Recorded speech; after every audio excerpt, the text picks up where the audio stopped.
রবিউল আউয়াল মাসের প্রথম খুতবা মিলাদুন নবী নাহমাদুহু আনুসাল্লি আলা রসুলিহিল করিম আম্মা বাদ। সম্মানিত উপস্থিতি, আজ রবিউল আউয়াল মাসের প্রথম জুমআ। আজ আমরা রসূলুল্লাহের জন্য বা মিলাদুন নবী নিয়ে আলোচনা করব ইনশাআল্লাহ। মুহতারাম হাফিদিন, আজ আমরা সেই নবীর জন্ম ও জীবনীর সামান্য কিছু বিষয় আলোচনা করব, মানবজাতির সৃষ্টির শুরুতেই যার মর্যাদার কথা লিপিবদ্ধ হয়েছিল মহান রবের দরবারে।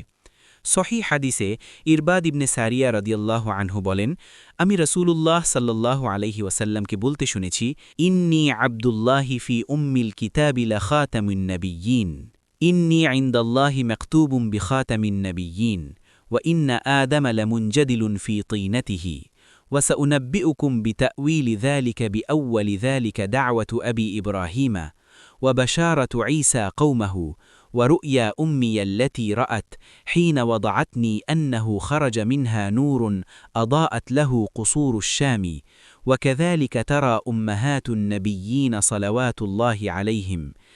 যখন আদম তার কাদার মধ্যে লুটিয়ে রয়েছেন, অর্থাৎ তার দেহ তৈরি করা হয়েছে কিন্তু রূহ প্রদান করা হয়নি, সেই অবস্থাতেই আমি আল্লাহর নিকট উম্মুল কিতাবে খাতামুন নবিয়্যিন বা শেষ নবী রূপে লিখিত।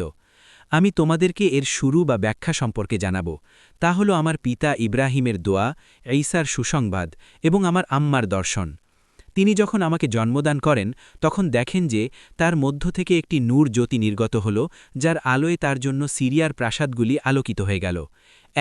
অন্য হাদিসে আবু হুরায়রা রাদিয়াল্লাহু আনহু বলেন, ক্বালু ইয়া রাসূল আল্লাহ মাতা ওয়াজাবাত লাকান নুবুওয়া ক্বালা ওয়া আদামু বাইনার রূহি ওয়াল জাসাদ।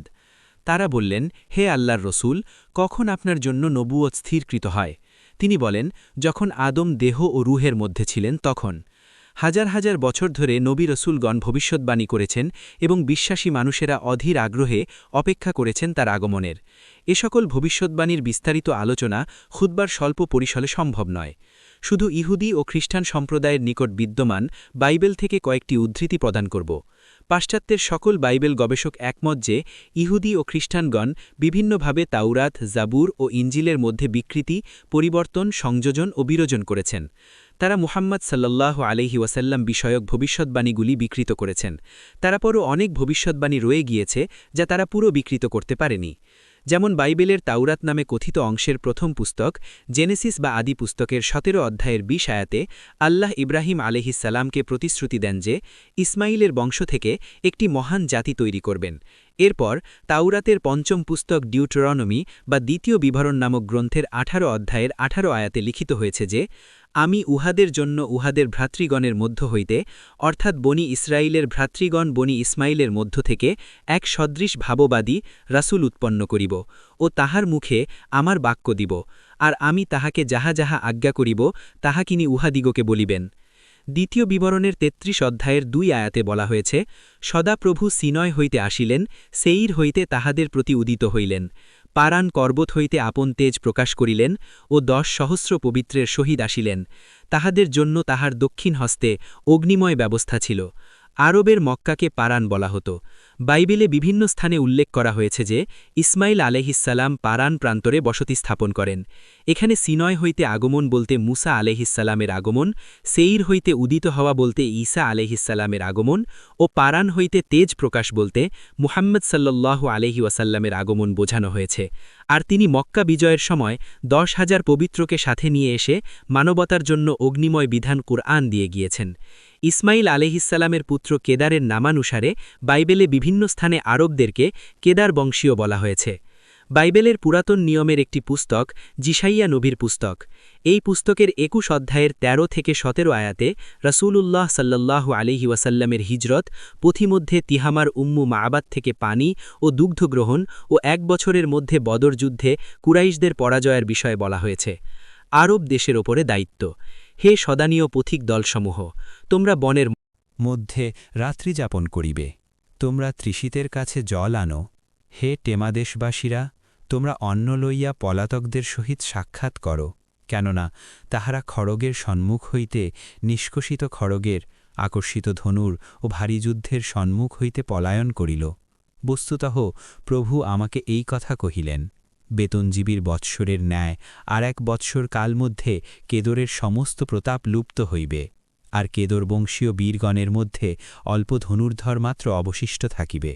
প্রচলিত বাইবেলে আমরা দেখি যে ঈসা আলাইহিসসালাম বারংবার প্যারাক্লিটস বা প্রশংসিত ব্যক্তি, মুহাম্মদ, শাফায়াতকারী, সাহায্যকারী, সত্যের আত্মা বা আল আমিনের আগমনের কথা জানাচ্ছেন।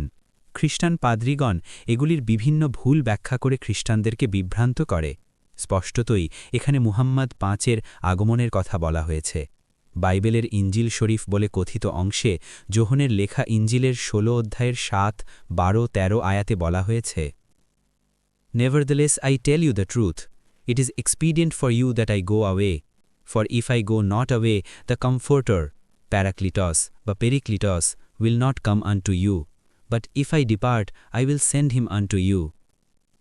I have yet many things to say unto you, but ye cannot bear them now.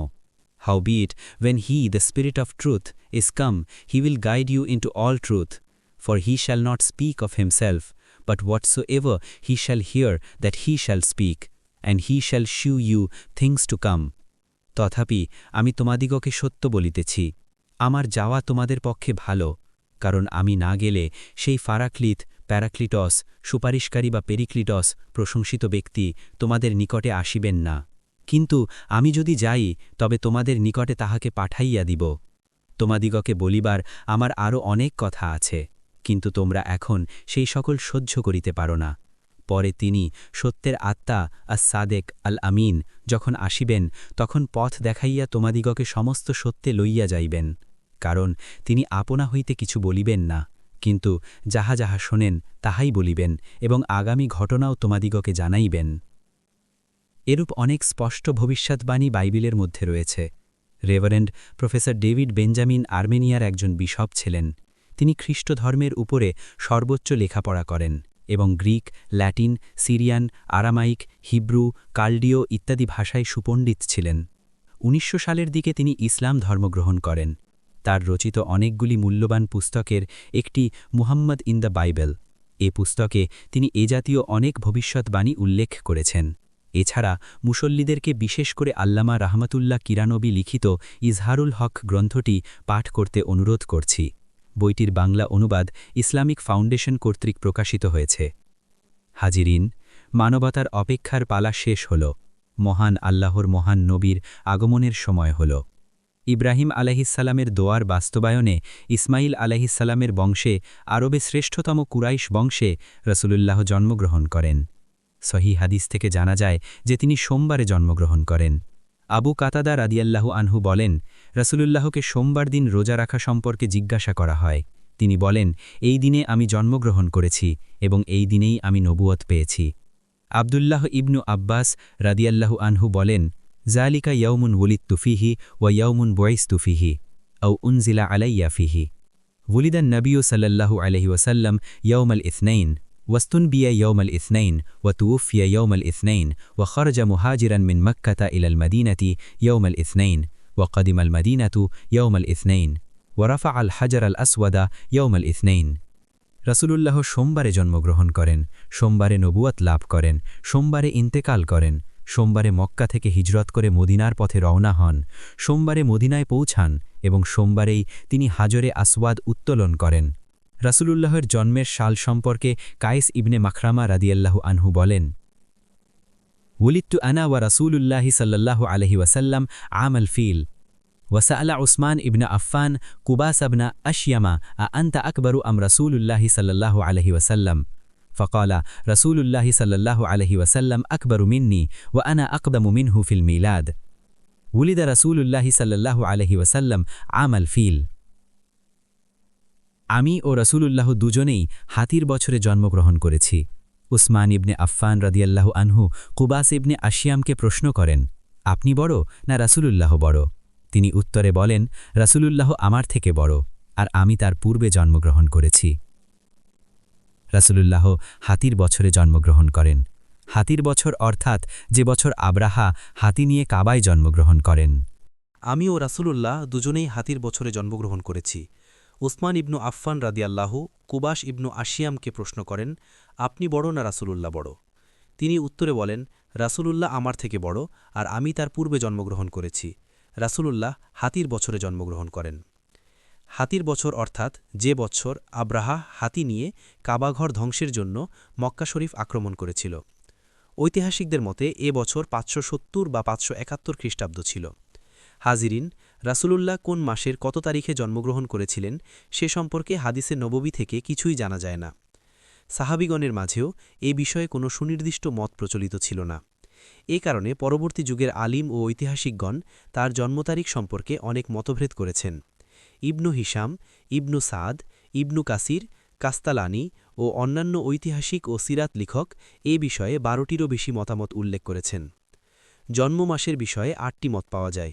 কেউ বলেছেন মুহাররাম, কেউ বলেছেন সফর, কেউ বলেছেন রবিউল আউয়াল, কেউ বলেছেন রবিউস সানি, কেউ বলেছেন রজব এবং কেউ বলেছেন রামাদান মাসে তিনি জন্মগ্রহণ করেন। যারা রবিউল আউয়াল মাসকে তার জন্মমাস বলেছেন তারাও তারিখ নিয়ে অনেক মতভেদ করেছেন। কেউ বলেছেন তিনি এ মাসে ২ তারিখে, কেউ বলেছেন ৮ তারিখে, কেউ বলেছেন ১০ তারিখে, কেউ বলেছেন ১২ তারিখে, কেউ বলেছেন ১৭ তারিখে এবং কেউ বলেছেন ২২ তারিখে তিনি জন্মগ্রহণ করেন। প্রত্যেক মতের পক্ষেই কোনো না কোনো সাহাবী বা তাবেঈ থেকে মতামত বর্ণনা করা হয়েছে। তার জন্মের কয়েক মাস পূর্বেই তার পিতা আবদুল্লাহ ইবনু আব্দুল মুত্তালিব ইন্তেকাল করেন।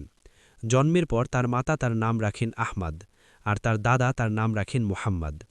মোহাম্মদ নামেই তিনি অধিক পরিচিত ছিলেন। আবু মুসা আশআরি রাদিয়াল্লাহু বলেন, রাসূলুল্লাহ আমাদেরকে তার নামগুলি বলতেন। তিনি বলতেন, আনা মুহাম্মাদুন ওয়া আহমাদু ওয়াল মুকাফফি ওয়াল হাশিরু ওয়া নাবিয়ুত তাওবাতি ওয়া নাবিয়ুর রহমাতি। আমি মুহাম্মদ, আমি আহমাদ, আমি আল মুকাফফি সর্বশেষ, আমি আল হাশির জামায়াতকারী, আমি নাবিয়ুত তাওবাহ তওবার নবী এবং আমি নাবিয়ুর রহমাহ রহমতের নবী। হাজিরিন, রাসূলুল্লাহ এর জন্ম নিঃসন্দেহে উম্মাতের জন্য মহা আনন্দের বিষয়। তবে এই আনন্দ প্রকাশ যদি রাসূলুল্লাহ ও তার সাহাবিগণের সুন্নাত অনুসারে হয় তাহলে তাতে সওয়াব হবে। আমরা যে কোনো জায়েজ পদ্ধতিতে জায়েজ খাবার খেতে পারি, তাতে আমরা খাবারের মজা, আনন্দ ও পুষ্টি লাভ করব। তবে সুন্নাত পদ্ধতিতে সুন্নাত খাবার খেলে মজা, আনন্দ ও পুষ্টি ছাড়াও আমরা অতিরিক্ত সওয়াব লাভ করব।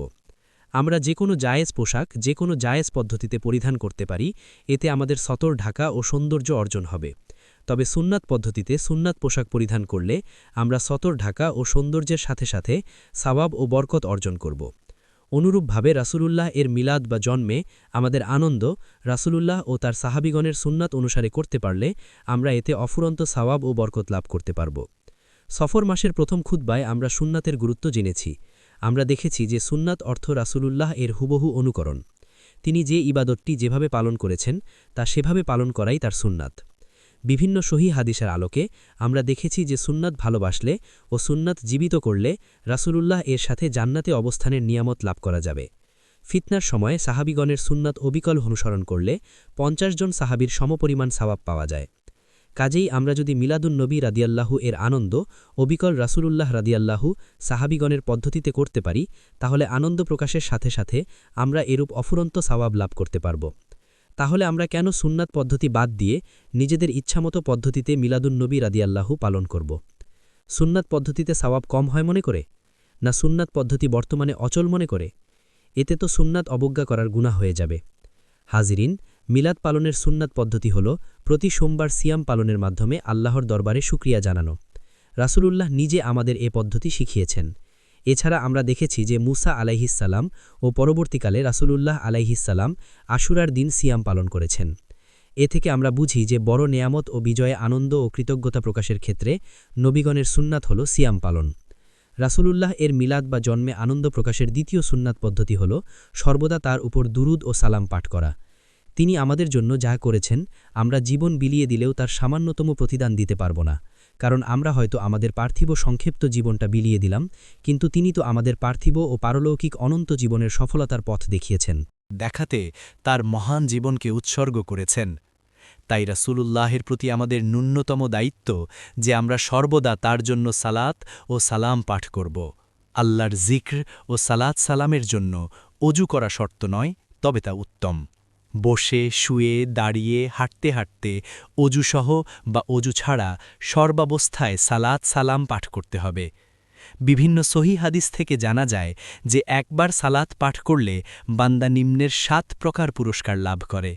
একবার দরুদ পাঠ করলে ১ মহান আল্লাহ দরুদ পাঠকারীর 10টি গুনাহ ক্ষমা করেন, 10টি সাওয়াব দান করেন, 10টি মর্যাদা বৃদ্ধি করেন, 10টি রহমত দান করেন, ফিরিস্টাগণ তার জন্য দোয়া করতে থাকেন, ফিরিস্টাগণ পাঠকারীর নাম ও তার পিতার নামসহ তার সালাত রাসূলুল্লাহের পবিত্র রাউজায় পৌঁছে দেন এবং তিনি নিজে এবার সালাত পাঠকারীর জন্য 10 বার দোয়া করেন।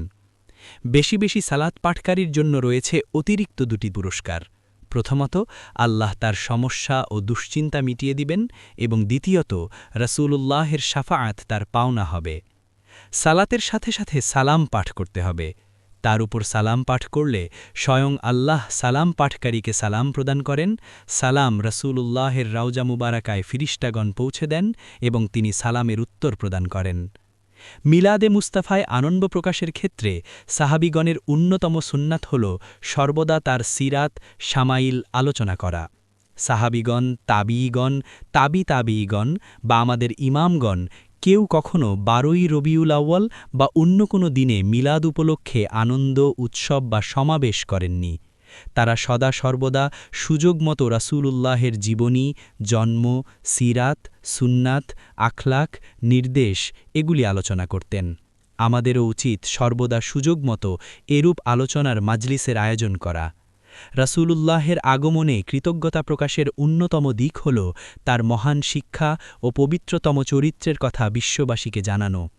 ইসলামের সত্য ও সরলতা যে কোনো মানুষকে মুগ্ধ করে এবং সাধারণভাবে মানুষ সহজেই ইসলাম গ্রহণ করে। এভাবে অতি দ্রুত ইসলাম বিভিন্ন মানব সমাজে বিস্তার লাভ করেছে। ইসলামের এ অগ্রযাত্রায় বিক্ষুব্ধ হয়ে সকল যুগেই অন্ধকারের পূজারীরা মিথ্যার আশ্রয় নিয়েছে। অতীতের মতো বর্তমান যুগেও পাশ্চাত্যের ধর্মগুরু ও পণ্ডিতগণ ইসলামের বিরুদ্ধে ও বিশেষত ইসলামের নবী মুহাম্মাদুর রাসূলুল্লাহের বিরুদ্ধে অগণিত মিথ্যাচারের মাধ্যমে তাকে কলঙ্কিত করতে অপচেষ্টা করছে। মুহাম্মদ জিহাদ করেছেন ও জিহাদ অনুমোদন করেছেন বলে তারা তাকে সন্ত্রাসী বলে চিত্রিত করছে, অথচ তাদের ধর্মগ্রন্থ বাইবেলে নারী, পুরুষ ও শিশু-কিশোর নির্বিশেষে নির্বিচারে অপর ধর্মের মানুষদের হত্যা করতে এবং তাদের উপাসনালয় ভেঙে ফেলতে নির্দেশ দেওয়া হয়েছে। অনুরূপভাবে যারা ইহুদি খ্রিস্টান নয়, বাইবেলে তাদেরকে কুকুর ও শূকর নামে আখ্যায়িত করা হয়েছে। রাসূলুল্লাহ প্রচলিত বিকৃত বাইবেলের বর্বর জিহাদকে মানবিক রূপ দান করেছেন, সন্ত্রাস ও সংঘাতের পথ রুদ্ধ করেছেন এবং জাতি, ধর্ম ও লিঙ্গবর্ণ নির্বিশেষে সকল মানুষের সাম্য ও অধিকার প্রতিষ্ঠা করেছেন। আজ আমাদের দায়িত্ব হল তার মহান শিক্ষা বিশ্বের মানুষের কাছে পৌঁছে দেওয়া। বড় দুঃখজনক বিষয় হল হাজার বছর বাংলার মুসলিমদের পাশে বাস করল সাঁওতাল, গারো, চাকমা ও অন্যান্য উপজাতির মানুষেরা, কিন্তু আমরা তাদেরকে মুহাম্মাদের পরিচয় তাদের কাছে তুলে ধরলাম না বা তাকে চিনতে তাদেরকে উদ্বুদ্ধ করলাম না। অথচ খ্রিস্টান মিশনারিগণ হাজার হাজার মাইল দূর থেকে এসে তাদের নবী ঈসা মাসীহের কথা তাদেরকে শোনাল এবং তাদেরকে খ্রিস্টান বানিয়ে নিল। আমাদের একটু ভেবে দেখা দরকার। হাজিরিন, আমাদের দুর্ভাগ্য যে বছরের প্রায় প্রতিদিন আমরা সাধারণত বিভিন্ন মিডিয়ার মাধ্যমে মানুষদের মুখ থেকে বই বা পত্রপত্রিকা পড়ে সারাদিন অনেক কিছু শুনি, পড়ি, দেখি এবং বলি, কিন্তু এর মধ্যে রাসূলুল্লাহ থাকেন না। আমরা তার বিষয়ে খুব কমই পড়ি, বলি, দেখি বা শুনি। এরূপ অবহেলা ও দূরত্বের সাথে যদি আমরা মাঝে মধ্যে মিলাদ করে আমাদের ভালোবাসা প্রকাশ করি, তবে তা ভণ্ডামি ছাড়া আর কিছুই হবে না। সবচেয়ে বড় প্রয়োজন হল আমাদের নিজেদের মিলাদ অর্জন করা। হাজিরিন, রাসূলুল্লাহের প্রতি ঈমান এনে তার শরীয়ত মোতাবেক জীবন গঠন করে তার সুন্নাতের পরিপূর্ণ অনুসরণ করে সদা সর্বদা তার উপর দরুদ সালাম পাঠ করে সাধ্যমতো বেশি বেশি তার জীবনী ও হাদিস পাঠ ও শ্রবণ করে নিজেদের জন্য নতুন জীবনের নতুন জন্ম লাভ করা, এই তো হল সর্বোচ্চ সফলতা। আল্লাহ আমাদের সকলকে তৌফিক প্রদান করুন। আমিন।